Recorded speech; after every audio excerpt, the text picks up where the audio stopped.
It got us, girl. We were crying for the straights. I can't believe I cried for straight people. I can't believe we cried for straight people. It's like exchange all over again. That's a recession indicator. When I'm crying for straight people, it's a recession indicator. When people are buying less non-dairy alternatives, that's people are saying that on TikTok. It's like more people are going back to dairy. Are going back to dairy at coffee shops. That's a sign of recession. And we're crying for straight people.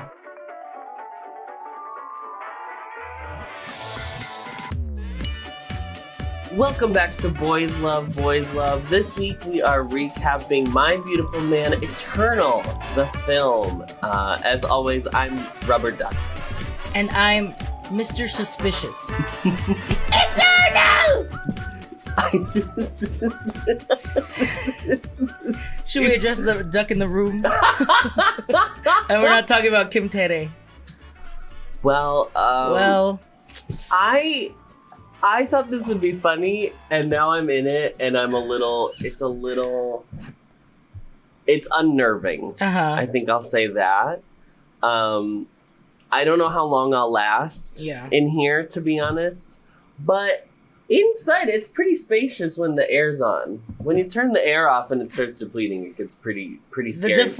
The deflation really feels very end of the world. Just like the rubber ducky in the like retention pond that Hira always looks at. It does feel that way. Yeah.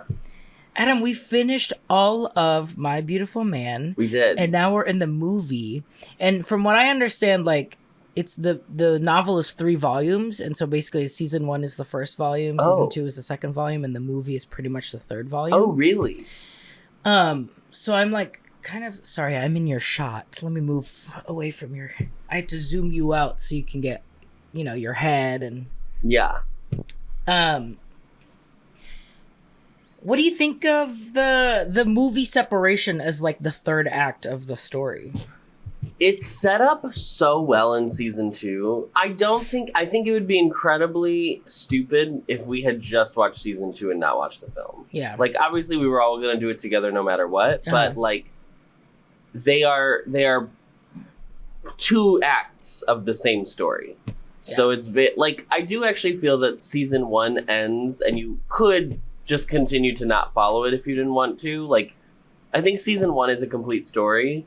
Season 2 is not a complete story. Season 2 it wraps up with the film. Absolutely. Season 2 needed the film to finish its for sure story. But everything is paid off so well and set up so brilliantly in season 2 that like because it does all the legwork of like basically all of the exposition is set up in season 2 that like the movie can just kind of do what it needs to do to resolve everything.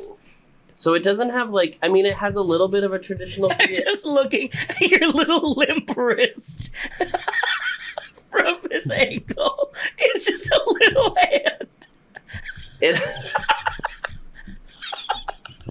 a little hand on the microphone, just tapping away. It's ba-ba-ba-booey. This movie starts and ends with this like gossamer curtain covering the bodies in the bed. Covering the bodies in the bed. The bodies in the sort of in a similar way to this gossamer curtain covering me right now. Yes, absolutely. Very akin. I thought this was really beautiful and like a nice. I like when a movie. When a movie's a movie. I love when a movie's a movie. This is a movie. And by that I mean it film. Feels like a film. Yeah.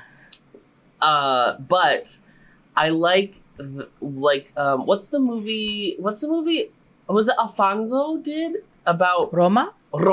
Yeah, when Roma came out and the first like 3 minutes are just her scrubbing the floor. I know. I love when a movie just sets an opening where you like have a moment to just adjust to whatever the pace of the film is going to be. And it is actually interesting because we've talked a lot about pacing structure in Japanese BL, specifically with this show, because like so much happens in so little time. And obviously this is the longest format thing from this show that we've gotten. Like it's an hour and 40-minute film. So it actually does have time to like draw out sequences more fully. I think they probably could have fit a lot of this plot in 2 episodes of an hour, like that totaled an hour. Like yeah, it could have been a third, or they could have just fleshed out the season 2. Yeah, into the story. But I really like that. The pacing of this film, I think, is really excellent. Like, I think it really has peaks and valleys, highs and lows. That I was like really impressed with. But I liked this slow beginning of like. It's a dream, but it's a dream, Duff. The dream becomes a reality. So, and you were there, and you were there, and you were there, and you were there. You. My air's leaking. I can feel it. Hold on, I need to tilt your head a little bit. Oh, am I? Here I can. Yeah, she needs to be a little more. I don't know if that's gonna. It's like a headrest. Okay, there we go. Kind of. Oh, well, that's a teaser. We're still in this domestic relationship with the two of them. We're kind of just picking up from where we left off at the end of season 2. So Hira, as we remember, has gotten this internship with Noguchi. So he's his assistant, his personal assistant. He also has another assistant, and the other assistant's like, he never hires a student. Yes. So you should be very lucky. Like, he must see something in you. He must see something in you. Yeah. Hiyoi is still on this show with Anna. It is a show. It's giving Gilded Age tea, actually. It's giving Bridgerton. It's giving Gilded Age. It's definitely a period piece. I'm sure it's great. I'm sure she's great. I'm sure Kiyoi's great. I think the thing that and then Koyama is still head of the photo club. Yeah. But he's in 2 scenes in this whole film. He's in 2 scenes. I think they're his storyline did wrap up, to be clear. Yeah. But I was glad that they still brought him in to like have a final goodbye at the end of the show. Final goodbye, because I do think now, like, by the end of the story, Hira has all the tools to kind of. People have been giving him the tools he needs to like be his own person. Okay, so we're just getting more of the same. There's a little bit of Hira says that there is a growing distance between them. Mm-hmm. Obviously because Kiyoi's career is getting better and Hira has this new job, so they don't see each other as much ostensibly, although they both go home every night. But Kiyoi goes to visit the set like before, where he plays Mr. Suspicious as seated next to me. And Anna's stalker is back. They have a full conversation about. He gives his full legal name to him. Shikara Katsumi is his name, and he has this like portfolio of these like the magazine stubs. Covers and the movie ticket stubs and I was giving him the benefit of the doubt. I don't know why, because it's very clearly set up that it's not going to be good. But I love that you love that you give him the benefit of the doubt. Yeah, I tried. Somebody pointed out that as they have been rewatching along with us, and it's their like 3rd or 4th time. Yes, he's wearing the same scarf. He's wearing the outfit from the like historical drama that like Kiyoi is watching in episodes 3 or 4 from season 2. Yeah. So he's like he's Disney bounding. Yeah, he's Anna bounding. Yeah. Because he's wearing like or is he full cosplaying? I think for him it's not cosplay. I don't think for him it's bounding. He thinks it's I think he's like, she will love, yeah. I think he's unwell, I think is really the point here. But they established that there is a similarity between both his devotion to Anna and Hira's devotion to Kiyoi. Now, it's different, and I don't understand why Hira doesn't recognize this, because Hira actually gets to have literal sex and a relationship with the person he admires. Yeah. And I'm pretty sure that's not what's going on with Anna for this man, but you never know. I mean, who knows? Who knows who this man truly is? But Hira keeps ignoring this fact, he keeps being like, I'm just a fan. I'm just a fan. And it's like, bro, you wouldn't even be just a fan even if you weren't in this psychosexual relationship. Right. Because you've known each other since high school. Like, even then, you wouldn't be just a fan. I am a fan, but I'm able... Once the threshold is passed... You know what I mean when I say that? The threshold? No. Sorry, once the threshold It's hard because I can't see your face. So, I'm flying a little blind here. It's interesting because he really is... he won't let go of the I'm a fan. Because listen, if you get the opportunity to sign that NDA, I'm not a fan anymore, honey. We are. Right. I'm locking you in. Oh yeah. So that's a plot line that's for sure gonna come back. We already guessed in season 2 that it was gonna come back. We were just a little early. Premature. So it's gonna come back fully for sure, especially now that they've set him up at the top of the movie. Yeah. So, Naho-chan, who is the cousin. How do we figure this out? Like a first cousin? What? Yeah, I had guessed that it was a first cousin. Or like an aunt? It's a first cousin. Because Kiwi does say cousin. Your cousin. Okay. So she comes back, and this is when she does reveal that she is getting a divorce. I love it. I love how they did it, because she just appears with the kid. Yep. And then the next scene is Hira preparing a feast for Kiwi. And Kiwi's like, what's going on? You're going to ask for something. What's happening? And that's how Hira reveals it. That, like, Naho-chan is getting divorced. She needs a place to stay. Well, yes, it's revealed through this miscommunication of, like, he doesn't say the full he doesn't say the subject of the sentence. Yes. So he's like, an affair. A divorce. So, of course, divorce is imminent because of an affair. And Kiwi's like, excuse me? Excuse me? That, I do think, while... It's so clearly played as a joke that I was like charmed by how silly it was and how quickly they like move on from it. Yeah. Like as soon as Kiwi realizes what the truth is, he's like, "Why didn't you just say the sentence?" Yeah. Hello. So because he does kind of, I think you do this a lot. You quack. Where you'll say the sentence in your mind. And then, like, you'll just say the end of it to me. Girl, don't do this. No, you do this more than me, girl. And then be like, excuse me? For real right now.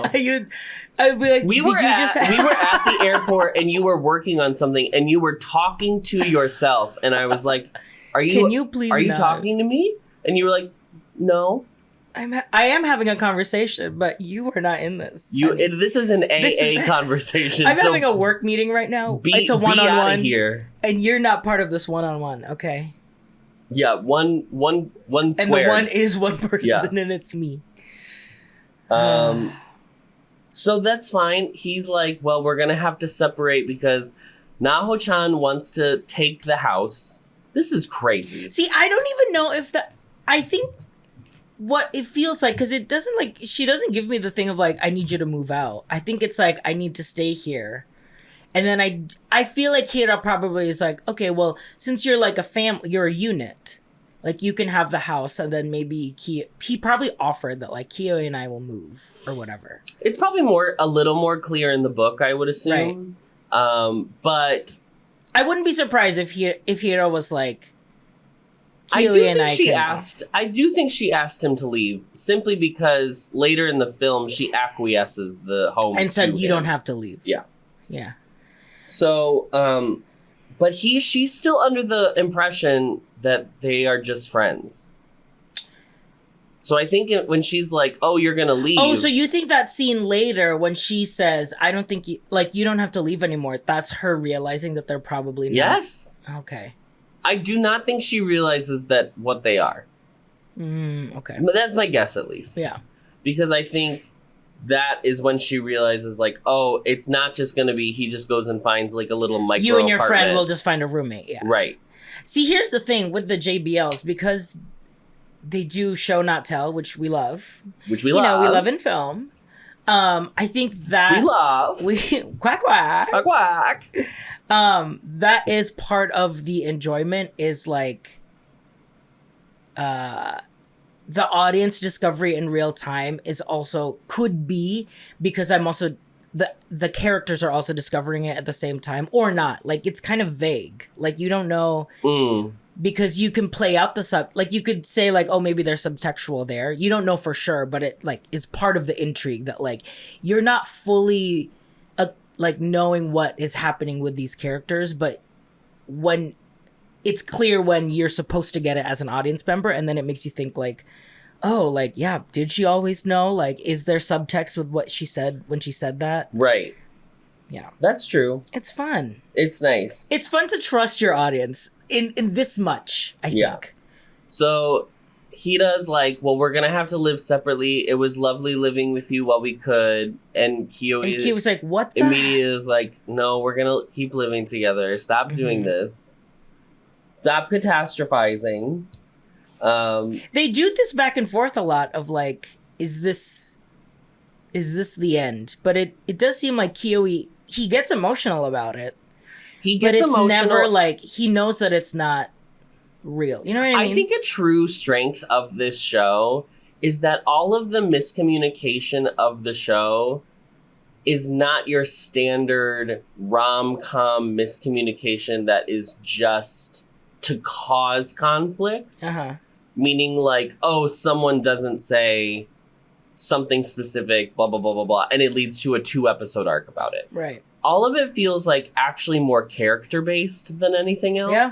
And I think what I've really loved, what I think really for this show, for me, is like, I think the whole show works perfectly as a package. We're going to have to talk about like our ranking and everything later, but separately, show and movie, or the whole sorry. story? When I say like piece in total.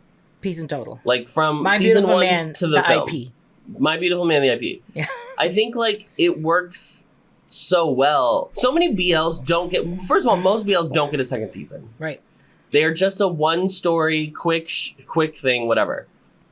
Unless you're My Beautiful Man or Your Sky, which we just both recapped. But even Your Sky, that's not a sequel. It's not a sequel. That's it's just not a like true sequel. It's almost just like epilogues. It's an epilogue for fan service, basically. Yeah. This though is like, it's like a full narrative, and as we have progressed through it, the reason I have fallen in love with the characters is because they have grown so much. Right. Like, I don't know if we just watched season 1, if I would have it be the ranking that I want to put it at, having watched the entire piece now. Right. Does that make sense? Mm-hmm.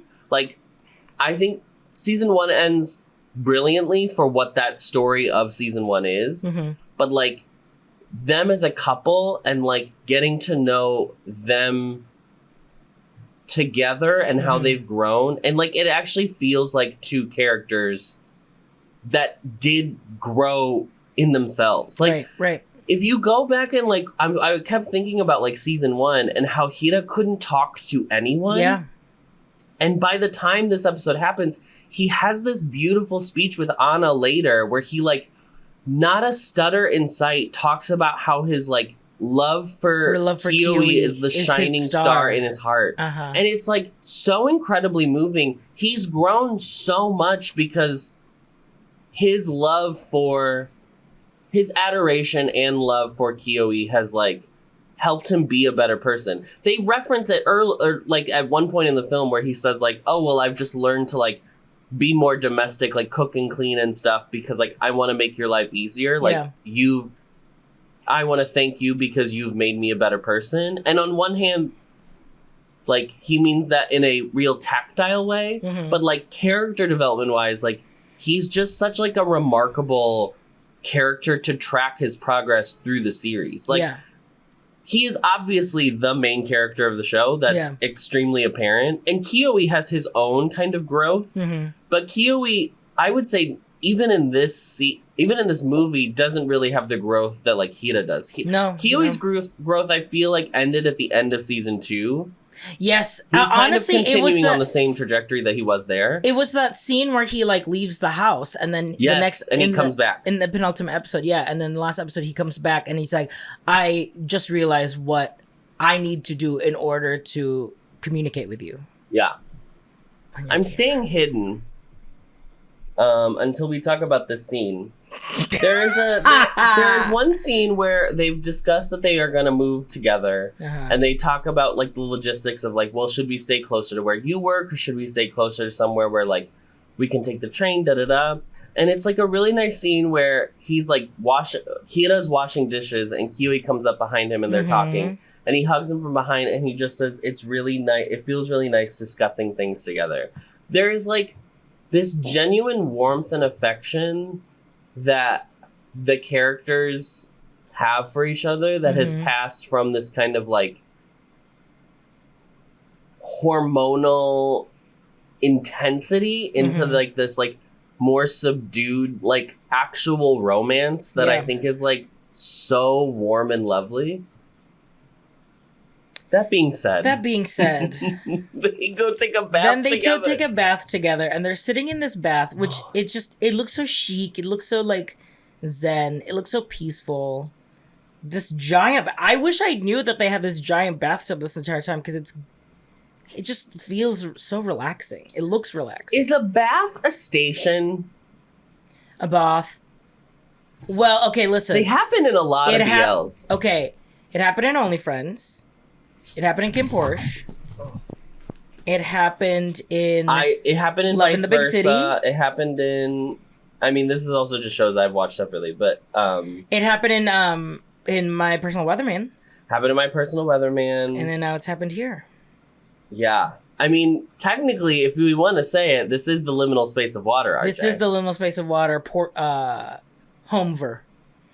But I think this was the first time where we got to see someone's back fully blown out, though, in a bathtub. Oh my god. This scene is so crazy. It's not even that it's like visually explicit. And take it from me, I'm a duck. And take it from me, Mama. I was there. I was on that bathtub. Honey, I'm a rubber ducky. Mama, I live in the bath. Kiwi is fully like, don't you ever just want to like take control and like... I wish I hadn't revealed to you that he was the bottom. You wish that this was the reveal, because I truly was like, wow. I think you would have gone the whole show not realizing it. I think so too. Maybe you would have figured it out last week. Maybe. But here Kiwi is like, don't you ever just want to like... Then will you, babies. Take me now. They've got this blush on Kiwi. Because he's hot. Because he's hot in the bathtub.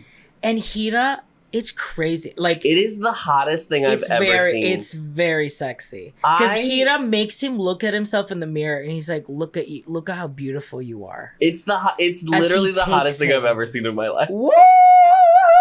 Eternal!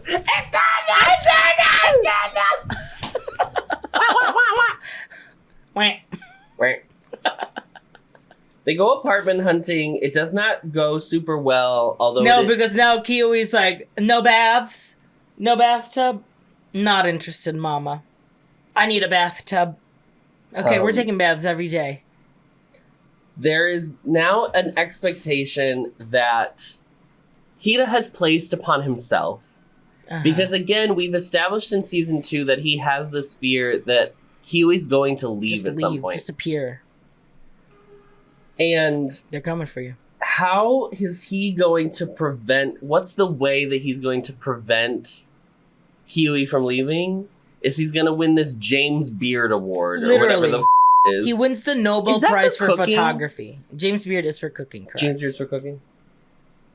But this is obviously crazy because it's basically like winning an Oscar. Yeah. But as a student. Yes. So it's a bit... Nothing's impossible. Right. Even Kiwi's like, oh, so it's not impossible. And Noguchi and the assistant's like, well... Hira posts this, like, question on a forum. Google answers. How do I... Quora. Is that what it's called? Sure. Quora?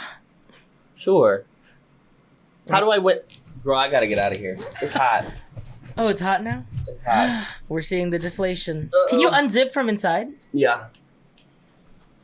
Oh my god, it's like the Alien. Here, Alien movie. Eternal!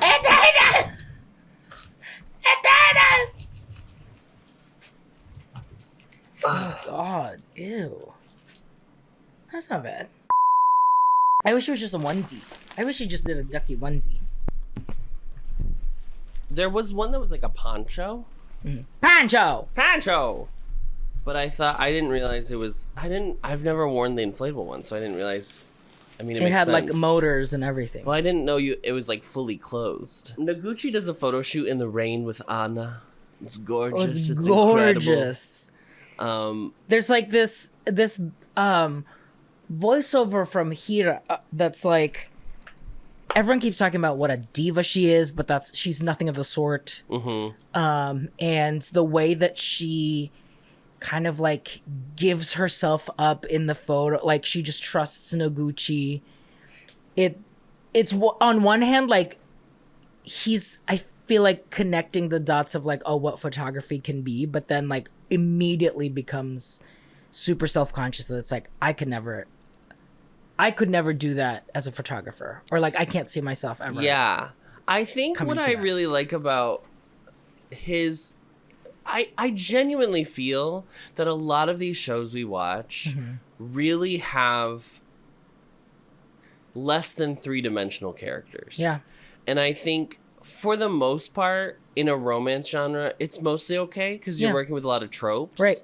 And that's what I think draws people to the genre, is like a familiarity with what a thing is going to do, right? So you go in and you go, oh, it's enemies to lovers, he's gonna be cold, she's gonna be whatever. So that all, I think, makes people feel like at ease. They know what the blueprint is and they can like access it that way. But that does kind of leave some characters sometimes not drawn as fully. Hira, I cannot nail down because I can't say with certainty what the issue is, right? Yeah. I like that he has this like, well, I'm not as good as Kioi, right? Like he is like, I'm a peasant. Yes. But he knows that he has this ability of photography. Yes. But he also sees Noguchi work and he's like, well, maybe I'm not as maybe good I'm not as maybe I'm not a photographer. All of it is so complicated for him. Yeah. And I think like, honestly, I should have written the actors' names down. I do apologize. But like the actor who plays Hira, I just feel like he so much, and as the show has progressed, I don't know if you noticed this too, especially in the movie, there's so much less voiceover in the film. He's able to speak. Like first season for sure has the most. Totally. But he speaks so much, and also like they just rely on him physicalizing and reacting to everything to kind of like understand what's going on in his mind. And I think it really works. He has this like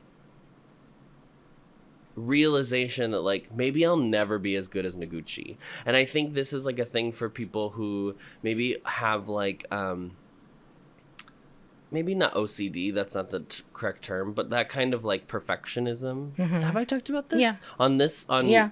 Like it stunts you from even wanting to try because you know it won't be perfect. Because you know it won't be perfect. Yeah. And I think...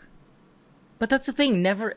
Even if you ask people who do work that we would describe as perfect, they would be like, oh, I can see all the flaws that are in this right now. But they have just they have learned to let that go. Right. And also like, it's so weird. I think there is a part of practice makes perfect, but I think when your brain thinks of practicing something, it thinks of like a manual task or like something you do, like creation of some kind that's like not like photography is such a specific art style, and there obviously you can practice it. That's not to say that can't happen, but like it can feel so ephemeral because it's like, well, if I don't get the right shot at the right moment, then like what's the point? It's not gonna happen. But that's not how any of this works. I don't know. I think it's like such a smart choice for his character to like be into photography specifically because it has its own limitations as like an art form, as like a media style. Hira finds out from Kioi that he's asked Noguchi to take photos of him. Yeah. And he gets so jealous that they like start making out as they're this is the duvet scene. I think this is really sweet. And he like he bites him. He like bites him and gives him a hickey. Yeah. And he says like, ow, it hurts. Don't stop, but like, hey, like calm down just a second. And I think it like freaks him out because he's never hurt Kiyoe before ever in his life. And it's not played much. Like there's not much to that scene, and it doesn't come back in like a big way where like they have this like breakdown about it. Yeah. But I liked that the element of like it's another reason of there's this fissure, there's a fracture going on between the two of them that neither of them can like pinpoint what the problem what's going on. They're at the photo shoot. Noguchi calls Hira a king in sheep's clothing. Yes, and it's the first time Kiyoe was like, oh, it's the first time I've ever heard anyone like describe Hira as a king, or even like a high placement, high status. Well, so the top of the episode, when he's working for Noguchi, he's explaining to his like the guy Hira's explaining to the guy he works with, who's the other like assistant for Noguchi, who he's like into. Yes. And he calls him a king, and Noguchi overhears and thinks he's referring to him. Yeah. And I do like that scene because they have him on the top of the roof of his building, and it almost like the visual of the building, it looks like he's like on a castle. Tower. Yeah, he's It's amazing. It's such a good shot, kind of for no reason really, other than like that visual. They nailed it with this building, like the studio, because he's got beautiful steps that he shoots in. Yeah. So Hira is a king in sheep's clothing, and it's up to him to decide if he's going to like pursue it and like it work, or just like run away from it completely. And there is a level of like, oh, this is also when Noguchi tells Kiyoe that like he hasn't been taking photos because he doesn't know what he wants to take photos of anymore. Noguchi also is like doesn't question like, why do you know my assistant? I mean, he does say like we went to high school together. Yeah, we went to high school together. But he's like, oh, you guys are close. It's like a really long conversation about him. It's very funny. Right after this is when the news is dropped. Breaking. Anna is dating another actor named Kiria. Anna is seen Dispatch Japan. And this is crazy to me. Crazy because they care so much, and I think it was like in different levels. Like it obviously because we were like in the point of view of Kiyoe's fans. They were like, all of Kiyoe's fans were like, she's just like a girl like us, and she's also able to like fall in love and like make mistakes, or not even make mistakes, but like be human and like fall in love. So I think we as Kiyoe's fans should not spread more rumors to protect Kiyoe's because she's from the same agency.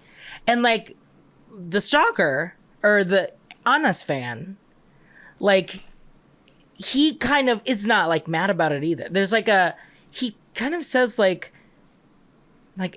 anything to make Anna happy, but it does say like he does like don't be upset. Don't be upset, and he's like, why would I be upset? Like, which I feel like that's even more unnerving. Yeah, because he does say like it's almost like this is a mistake that she'll learn. Yeah.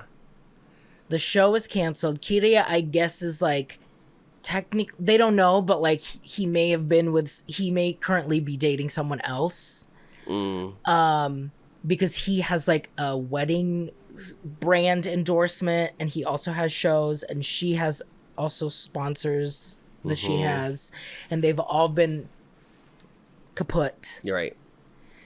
And Kiyoe visits her hotel with the manager. With managers. Okay, with managers. So it's not like illicit. Just want to preface that. Just to like see how she's doing, basically. And they're forcing Kiria and Anna to break up. And she's like devastated over it. Yeah. It becomes like agency versus agency. Like the Kiria's agency wants to protect him, so he's not allowed to leave. He is not allowed to see her. Hira has an idea that they can offer their house to Anna, and she can live with like Naho-chan. Naho-chan, yeah. While she like recovers, so she doesn't have to be alone in this hotel room or whatever. So Anna comes over. They have this scene where she like truly like meets Hira for the first time. Technically, she'd already met him at the photo shoot, but this is like meeting on like his home turf. Yes. And this is where he has his big speech, which is reminiscent of that big long metaphor that he had from the second season that I said was very long. Yes. His space metaphor. Yes. The stars in the sky. I could like what's the point of wanting to be close to the sun? It's the sun or whatever. And now it's this Kiyoi's the shining star in my heart. And like guiding light. even if everyone else in the world is against me, as long as I have Kiyoi, I'll be okay. Mm-hmm. And it's like comfort Anna, right? Because obviously there's a bunch of people being really shitty online or whatever. Yes. And it is. There's this little tiny exchange. Hira leaves and she's like, your boyfriend is amazing. And he's like, I know, he's creepy, right? And she's like, a little. And Kiyoi goes, hey. And she's like, sorry. It's very sweet. Like, he truly is like, I'm the only one that can call him that. Yeah. I'm the only one that can call Adam Mayo. P. Mayo. Mm-hmm. Like, he says this whole beautiful thing. It's very sweet. And then immediately they have this huge fight. Yeah. Hira and Kiyoi have like what felt like a similar repeat to the conversation from episode 3 of the second season, where they were talking about the issue and not fully, like, yet again Hira is casting himself in a role that is not equivalent because he not as a calls himself a fan and not his boyfriend, his lover, his whatever. And at this point is when Kiyoi gets so upset that he's like, then I'm leaving. Like, I'm not doing this anymore. Yeah. And it's so weird because Hira, like, goes and he sleeps on Noguchi's roof. But he doesn't cry. Like, he doesn't, go into a depression. Like, no, he kind of just, like... It's better that he's alone. Because he's trying to do this because Han, who's the head of the, like, Kiyoi fan club, was like, we have to protect Kiyoi during this time. Yeah. And so he's taking it so literally that he's like, we shouldn't be together right now, because, so like, hello, yourself. Look at what's happening to Anna right now. Right. It's so hot. Hold on.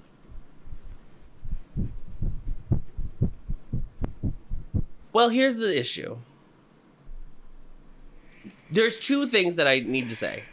Kiyoi doesn't feel like Hira would protect him anymore.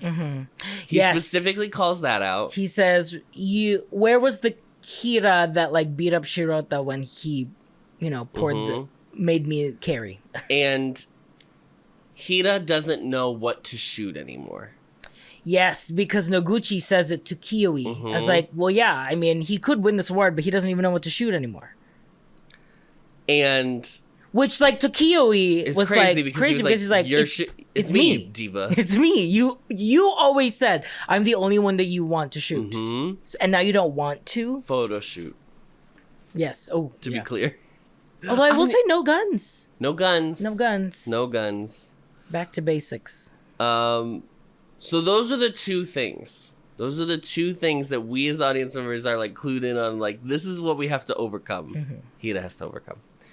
So, Anna and Kiyoi now have dating rumors that have been spread by Kiria's company because to, like, get them off the trail. Oof. That's so now Kiyoi Yes.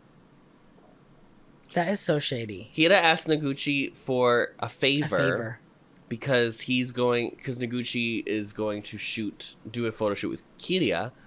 So he asks him for a favor, and in the process reveals that he was the one who wrote the quorum question. Because Noguchi is the one who had answered it in like a joking way and was like, you need to see a doctor. Because he thought it was very funny that a college student thought they could win an Academy Award. Yeah. And so when Kiria comes over, this man, by the way. Oh my god. Kentaro Maeda.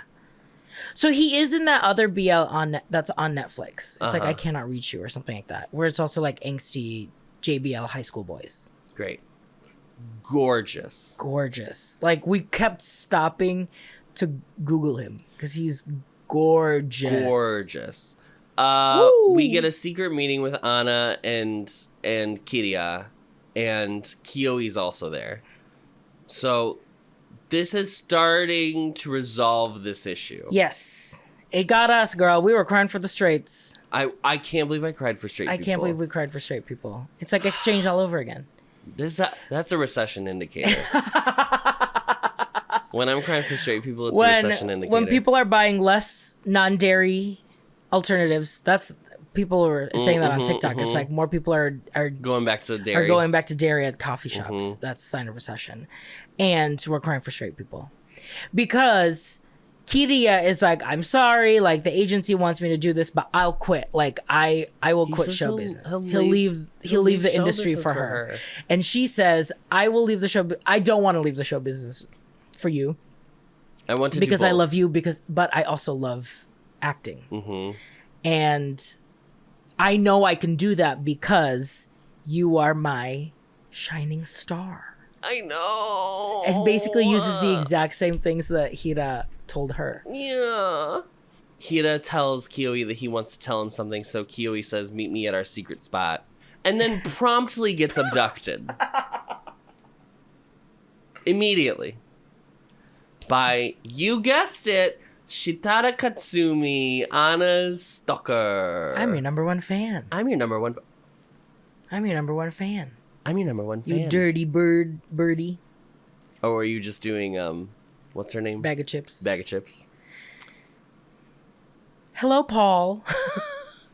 But that's the thing, like, even Kiwi is, like, trying to reason. They're all fake. They're not real rumors. He does that. You are talking to someone who don't have crayons in his crayon box. This is resolved so fast, though. He's literally abducted for maybe 5 minutes in this film. Yeah.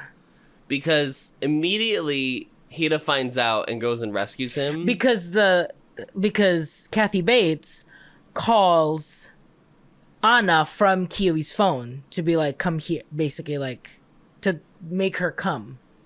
So that way I think he also will try to, like, hurt her. She doesn't come, though.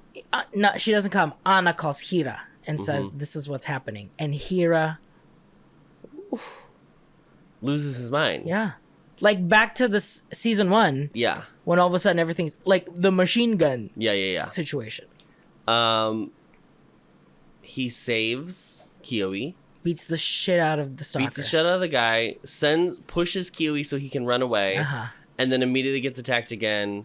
Stabbed potentially, something. With a knife. Gets hurt. Gets definitely injured in a very serious way. There's a lot of blood. Yes, blacks out. Because he goes into a dream sequence. Or I'm picturing Kioi calling out my name. Right. And in reality, you see that Kioi is, like, trying to, like, save him. And the ambulance comes. It really got me too. I was really emotional because Kiwi was like acting down. Yes, and he was like saying like he's my reason to live. He said, I can't live without you. I can't live, could live without you. This whole abduction sequence, which has basically been teased since the beginning of season 2, wraps up in 10 minutes. And he's in the hospital. He's fine. He comes. Listen, they didn't give us blue balls. They gave us highs of highs, honey. They did. It's true. This is the most, like, if you read a lot of fanfic, there are long fanfic. I don't know. Oh, ew. Okay, there's long fanfics where then, and I'm sure this just happens in, like, romance, just because it's, like, everything's so heightened, so we just go for, like, full melodrama, a twirling man with a mustache tying the girl to the railroad tracks, whatever. I feel like this happens all the time where it's, like, someone ends up being, like, abducted. Yeah. And it's very funny that it happened in the show that does not give abduction energy at any point leading up to this. No.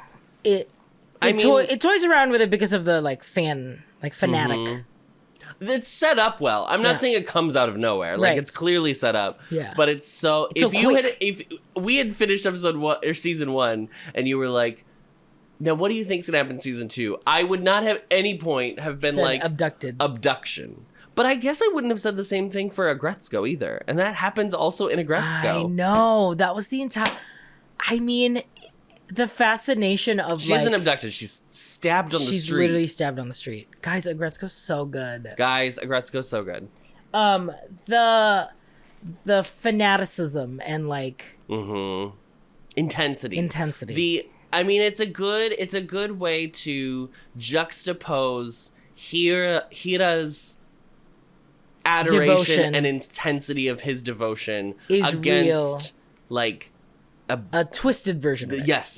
And I think a sinister version. And I think that's part of the like romance trope of like fan turns into lover. Right. Because it kind of romanticizes like what's the right way to do, like what's the virtuous way of doing it. Like I see the person for who they truly are, not just because I'm like idolizing them. Yeah.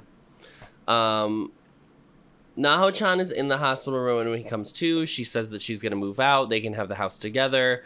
And she tells him that Kiyohi has been there basically every day waiting for him to wake up. Kiyohi and the rubber ducky. And the rubber ducky's there and says, come back home soon. So sweet. There's me.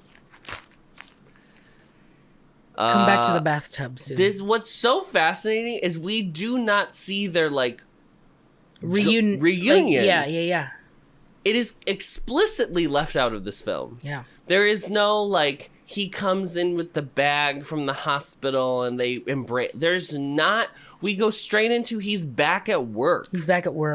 And that's what I mean. It's just like life goes on, honey. Everything's worked out, right? Because of the stabbing, there's been a bunch of media about that. So then the media's completely forgotten about the Anna situation. Anna and Kiria are now allowed to be together. They just like announced it. They announced it. They do this couple photo shoot. Like everything like just like smoothly ends up going well. Anna feels bad, obviously, because it was her fan. It doesn't feel like Kiyohi has any kind of like ill will toward her, obviously. No. It's very sweet how the idols are portrayed. Like it doesn't feel like it just you still root for them. It's very nice. It feels like the show actually like gives them like again they're not stock characters. Yeah, like even Anna, who is really not a ton to do, right, is given like such an interesting arc as the show and like progresses. A character that doesn't it plays with the idea that like you think she would be of this way, but she was really very individual. Noguchi gives Hira the chance to shoot Kiyohi alone. He does this really long photo sequence. Kiyohi okay, here, let me just say this. There's always that like thing you say of like make love to the camera, and you're always like, okay, yeah, that's like, what does that mean? This. This, honey. Now, we've ragged on Hira. We've said he's crazy. Okay. I would also be if Kiyohi even sniffed in my direction, I too would also lose my mind. Now, truly, like he is my beautiful man. He is my beautiful man. I mean, literally, and no one's ever said that, and we'll say it on this podcast. I completely understand why he goes bonkers. Cuckoo for Cuckoo Puffs. Because cuckoo for Kiyohi. Baby Kiyohi Puffs. They're great. He's got two of them. He's got two big puffs, honey. Woo! Yeah. I just want to shout out to true beauty, and that is Kiyohi. Yeah. There's like a really nice scene, as I referenced earlier. Koyama and Hira have their like final goodbyes. It's graduation. It's really not even much, but I just liked it for the bow of their like storyline. It's just like a thank you.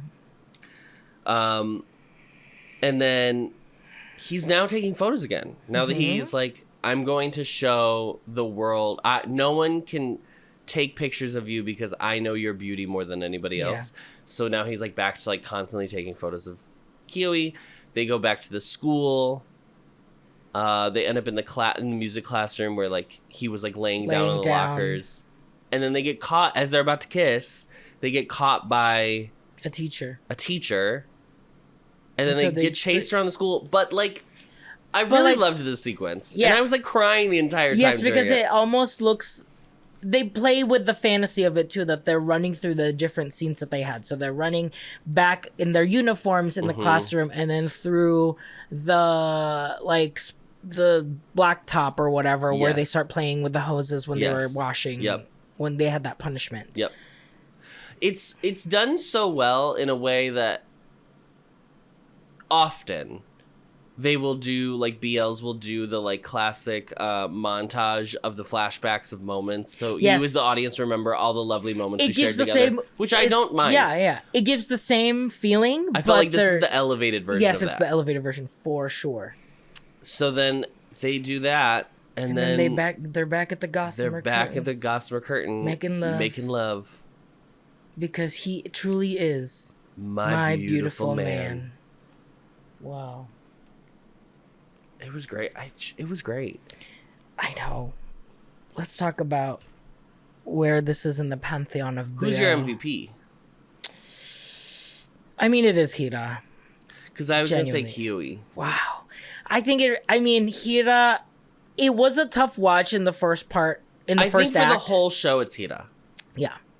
I think for the movie, I would say Kiwi. Oh, okay. Because the scene where he like cries because he thinks he's dying, and he says that really got me.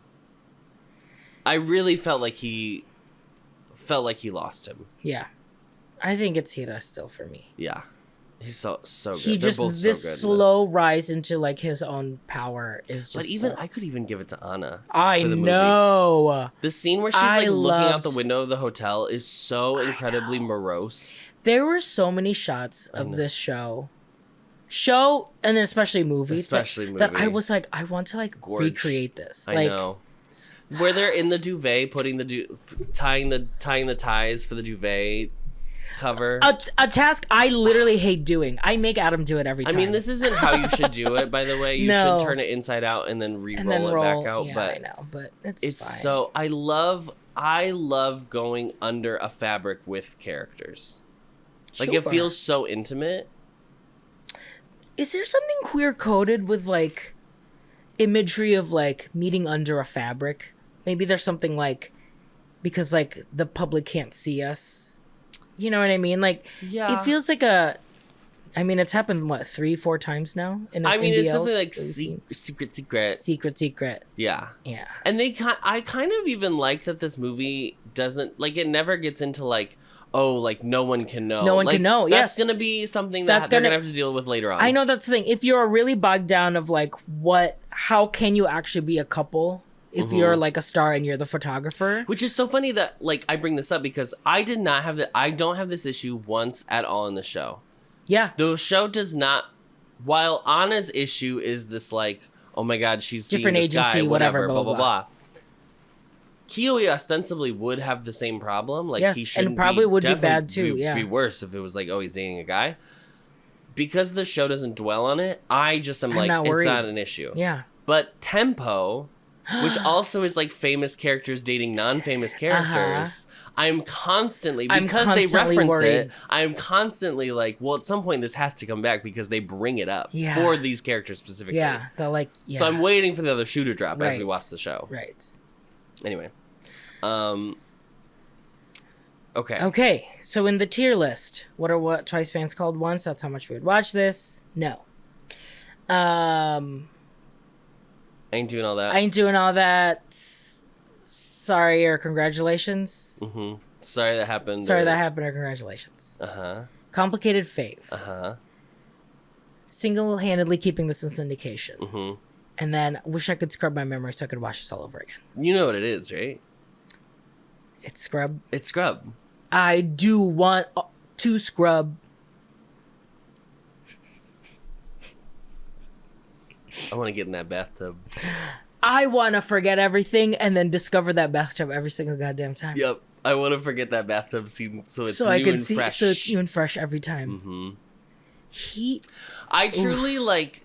I was really scared in the first half. Last I was really scared in the first season. Probably Itse. Because we didn't say what did we put it at? What did we do, Gel Boys? I think Syndicate. Okay. I think we were torn between those two. And I'm trying to remember, did we say Love in the Big City? We said it was not a comfort watch, but we also said, I think we said Scrub too. Oh, maybe Love then. It does feel like the cinematic ones we scrub. Yeah. I guess not all. I'm curious to see if there's one that will be like lighter and fair that we say like, let's scrub this all over. I do think this isn't heavy enough. I do think this is not heavy enough where I would not want to rewatch it. Yeah, totally. But the discovery of the show and how we're watching them discover their feelings at the same time, which obviously is all in all BL, like, but something about these two. The joy of watching their growth, without knowing that they're growing, was such a pleasurable experience. Yes, that's the thing. I thought it was just a growth into they'll end up liking each other, but then they continue to grow as people. Yes, that I was not expecting at all. The show. Most BLs are just how do these two people get together? Yeah, what's the happily ever after? But this show gets them together at the end of season, not really technically at the end of season 1. Mid-season 2? When do they get together officially? Wait, is it episode 2 of season 2? I feel like. No, it's at the end of season 1. Because the episode 4 is the graduation from high school. Last 2 episodes of season 1 are college. Oh, that's right. Yeah. That's right, yeah. So I feel like it's the end of season 1. So then, like, this whole back half of the show is just like personal growth. Yes. And, like, how are they growing in their relationship? Yeah. Without doing any of the things that other BLs do where it's like, you know, there's not, like, a cheating scandal. Or there's not, like, some, like, external force. A third person, like, testing them. I mean, he does get abducted. Obviously, that's an external force. But like, they are mostly it's just them figuring out how do they gel as people. Yeah. Because they're very different people. Yeah. But like, not in a way where it's a comedic odd couple. Mm-hmm. But in a way where it's like a realistic, like, you and I are very different. How do we figure this out? Because we love each other so much. Yeah. And like, the show is so about how much they love each other. Even though it can get exhausting and irritating and whatever. I feel like this show is so, like, heightened but real. Yeah. There's, like, a grounded intensity, I would say. Okay. For the gays or for the straights? This is interesting. I mean, I think it still leans towards for the straights, but being gay does exist. Because there are moments where it's like, oh, do you have a girlfriend? No, it's a boyfriend. And like people reacting to it. Yeah. I think...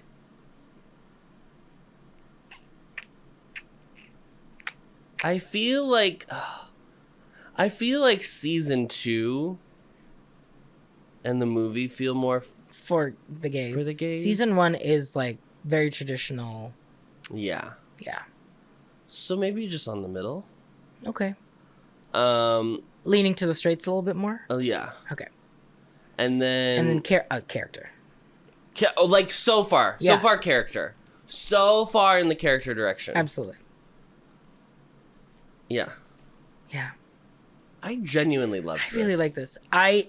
It's a show that I would be like, if I recommended it to people, I would be like, you have to watch the whole thing. Yeah. You can't just be like, oh, I watched season 1, I didn't like it. Like, you have to see the whole thing all the way through. Yeah. I mean, it's not long. It's really not a long commitment. As someone who loves JBLs, I think this season is one is 3 hours, I think. Season 2 is 4. This is definitely one of my favorite JBLs, I think. I think I still have a very soft spot for the more... dropped in, just like slice of life. JBL. I could see that, yeah. I really love. I really like melodrama. I really love melodrama. I think the melodrama in a JBL because it's still played in a tone of like super realism. Yeah. Which I think is really, I really like that a lot. Yeah. I mean, it's probably at the top right now. I mean, Personal Weatherman's still up there for me, I think. Uh-huh. Because, Okay. All right. But I mean, My Love Mix-Up is my true comfort watch. Like, I will watch that over and over again. So it's nice that I get to. It's nice to see it couldn't be less similar to My Love Mix-Up if it tried. Totally. Or Cherry Magic. Or Cherry Magic. Yeah. Yeah. But for me, with all of the JBLs that we've watched, I am thumbs up for every single one so far. My personal track record of JBLs we definitely have not watched a bad one. Yeah. So that's great. Yeah. There's something over there. There is something over there. They're cooking. Okay, Adam. What are we watching next? So our next recap series that starts in 2 weeks. That we chose. Because we choose the recaps, honey. We choose the recaps. We are going to be watching and recapping 2023? Is it? I don't remember what year it is. Moonlight Chicken. So we've got Ithmix. We've got First Cow. We've got Gemforth. We've got Mark Pekin.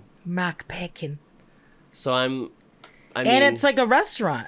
So it's a restaurant in the kitchen or something. Sure. I don't know what's about to happen. I literally have never even seen the trailer. But basically since this came out, people have been like, you have to watch this one. Yeah. And the time has come. And you can join those reactions on patreon.com/boyslove. You can join the BL tier or the combo tier where you can also get Boys Soup Planet and all the Idol videos. Or you can buy the collection when the first episode comes out and just pay for Moonlight Chicken. You can watch all of My Beautiful Man now as well. You can buy that collection as well. And we're also watching Tempo, like you said. We're finishing that up soon. And then we'll have a new BL coming soon as well. I think it's well, the poll's out right now. But so if you want to vote for the poll, I'll tell you what the options are. The options on the poll that are currently out is Revenged Love, ABO Desire, and Promise of the Soul. So, Mama, it's about to get we're getting crazy. Mess. Whichever way. Yeah. Whichever way we go, we're getting mess. Unhinged Gianna. In every which way. Yeah. So, thank you once again, Mr. Rubber Ducky, for joining us for this final episode of My Beautiful Man. And we'll see you at our next BL.